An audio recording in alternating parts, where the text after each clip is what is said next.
नमस्कार दोस्तों, मेरा नाम है रवि और आप देख रहे हैं देसी ड्राइविंग स्कूल। और आज की इस वीडियो में हम बात करने वाले हैं शॉक एब्जॉर्बर के बारे में।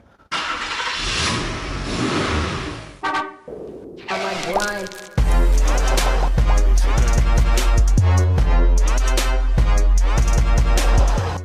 दोस्तों, शॉक एब्जॉर्बर सस्पेंशन सिस्टम का एक बहुत ही इंपॉर्टेंट पार्ट है। ये आपकी गाड़ी की स्प्रिंग के मूवमेंट को कंट्रोल करता है और साथ में ही आपकी कार की बॉडी का वेट जो है सपोर्ट करता है। ये व्हील्स के अप एंड डाउन मोशन को यानी कि काइनेटिक मोशन को हीट एनर्जी में कन्वर्ट कर देता है ताकि आपको बम्पी और इर्रेगुलर रोड में कंफर्ट राइड मिल सके। तो शॉक एब्जॉर्बर काम कैसे करता है दोस्तों? शॉक एब्जॉर्बर एक्चुअल में एक हाइड्रोलिक डिवाइस है और आजकल ज़्यादातर गाड़ियों में twin tube type shock absorber use होते हैं। यानी कि दो ट्यूब होती है, एक आउटर ट्यूब जिसको बोला जाता है रिजर्व ट्यूब और इनसाइड वाली ट्यूब को बोला जाता है प्रेशर ट्यूब। आउटर ट्यूब में आपका ऑयल कलेक्ट होता है और प्रेशर ट्यूब जो कि अंदर की ट्यूब होती है उसके अंदर आपकी rod up and down move करती है और रॉड के एंड में लगा होता है एक पिस्टन और आपकी प्रेशर ट्यूब के एंड पे भी लगा होता है एक वॉल्व और पिस्टन में होते हैं माइनर माइनर होल्स जो कि आपके ऑयल के फ्लो को रेजिस्ट करते हैं और वो ही रेजिस्टेंस काम आता है आपके झटकों में और ख़राब रोडों में जनरेट होने वाले शॉक्स को डैम्प करने के लिए। इसलिए शॉक एब्जॉर्बर को डैम्पर भी बोला जाता है।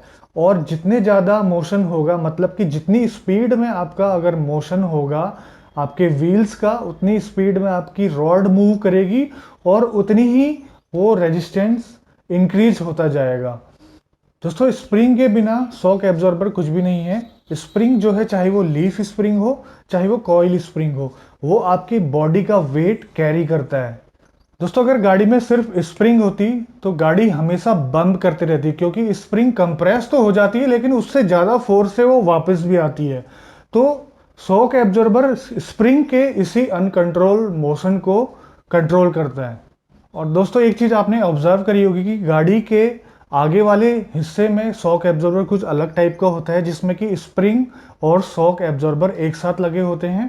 और पीछे के शॉक एब्जॉर्बर ज़्यादातर आपने देखा होगा कि स्प्रिंग और शॉक एब्जॉर्बर अलग अलग होते हैं। तो दोनों चीज़ जो एक साथ लगी होती है आगे वाले टायरों में, उसे बोला जाता है स्ट्रट। स्ट्रट का काम भी वो है जो शॉक एब्जॉर्बर का होता है, आपको कंफर्ट प्रोवाइड करना, आपके जो शॉक्स हैं, आपके स्प्रिंग के अनकंट्रोल मोशन है उसको कंट्रोल करना।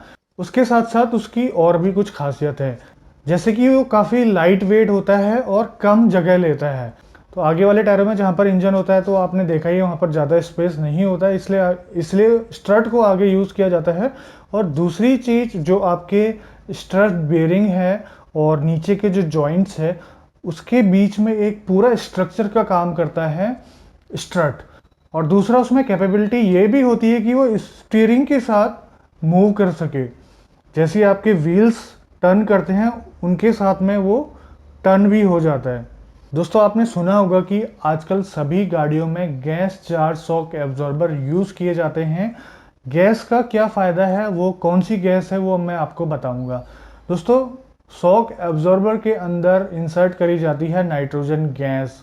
जब भी हम अपनी गाड़ी को ज़्यादा यूज़ करते हैं, जैसे कि हम अपनी गाड़ी ख़राब रास्तों में ज़्यादातर यूज़ करते हैं, तो एक टाइम ऐसा आता है जब रॉड के ज़्यादा अप एंड डाउन मूवमेंट होने से जो ऑयल है उसकी विस्कोसिटी कम हो जाती है और वो झाग के रूप में कन्वर्ट हो जाता है। तो झाग के रूप में कन्वर्ट हो जाता है, इसका मतलब उसका रेजिस्टेंस करने की कैपेबिलिटी ख़त्म हो जाती है। तो शॉक एब्जॉर्बर काम करना बंद कर देते हैं। तो नाइट्रोजन गैस क्या करती है, वो ऑयल को कंप्रेस करके रखती है जिससे कि आपके शॉक एब्जॉर्बर के अंदर झाग क्रिएट ना हो, फोम क्रिएट ना हो। तो जिससे कि आपका शॉक एब्जॉर्बर लंबे समय तक लगातार अपनी पूरी एफिशिएंसी के साथ काम करता रहे। तो ये थी कुछ बेसिक इन्फॉर्मेशन कि कैसे काम करता है और क्या किस किस टाइप के शॉक एब्जॉर्बर होते हैं। तो अब हम बात करेंगे कि शॉक एब्जॉर्बर के फ़ायदे क्या हैं। तो दोस्तों, सबसे पहला फ़ायदा जो कि आप भी जानते हैं, मैं भी जानता हूँ, शॉक एब्जॉर्बर का मतलब हमें गड्ढों में हमें कुशन प्रोवाइड करना, हमें कंफर्ट करना। जो गाड़ी के अंदर ड्राइवर है और ड्राइवर के साथ और भी अगर पैसेंजर बैठे हुए हैं उनको कंफर्ट राइड देना। दूसरी चीज़ होती है स्टेबिलिटी। शॉक एब्जॉर्बर आपके व्हील को रोड के साथ कांटेक्ट बनाए रखता है।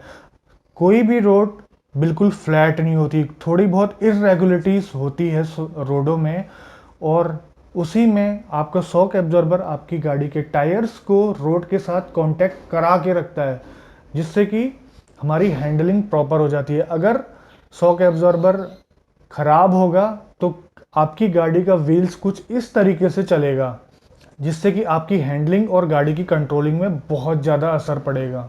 और तीसरी चीज़ है आपकी सेफ्टी। अगर आपका टायर का कांटेक्ट हमेशा रोड से बना रहेगा तो आपकी गाड़ी में इफ़ेक्टिव ब्रेकिंग होगी, आपकी ब्रेकिंग डिस्टेंस कम रहेगी। अगर आपकी गाड़ी के शॉक एब्जॉर्बर बिल्कुल ख़राब हैं तो आपकी गाड़ी की ब्रेकिंग डिस्टेंस बढ़ सकती है। वो कैसे? अगर आप ब्रेक मारेंगे तो आपकी गाड़ी के एकदम शॉक एब्जॉर्बर आगे वाले जो है बिल्कुल अपने एंड पॉइंट में आ जाएंगे, और जो पीछे के जो टायर्स हैं वो अपनी जो है कांटेक्ट खो देंगे रोड में, जिससे कि आपकी ब्रेकिंग डिस्टेंस बढ़ जाएगी। यानी कि कहने का मतलब है शॉक एब्जॉर्बर हमें कंफर्ट तो प्रोवाइड करता ही है, और साथ में हमारी गाड़ी को स्टेबल रखता है और हमें सेफ रखता है। तो शॉक एब्जॉर्बर का सही होना हमारे लिए बहुत ही इंपॉर्टेंट चीज़ है, क्योंकि हमारी गाड़ी की हैंडलिंग और ड्राइवेबिलिटी इससे इम्प्रूव होती है। तो दोस्तों आज की वीडियो में इतना ही। मिलते हैं अगली वीडियो में बहुत ही जल्द। आपके कोई प्रश्न और सुझाव होंगे तो ज़रूर बताइएगा कमेंट बॉक्स में, और आगे की वीडियो में हम ये बताएंगे कि आप कैसे इंस्पेक्ट कर सकते हैं कि आपके शॉक एब्जॉर्बर बिल्कुल सही कंडीशन में है या नहीं। तो तब तक के लिए इजाज़त चाहूँगा। Bye bye.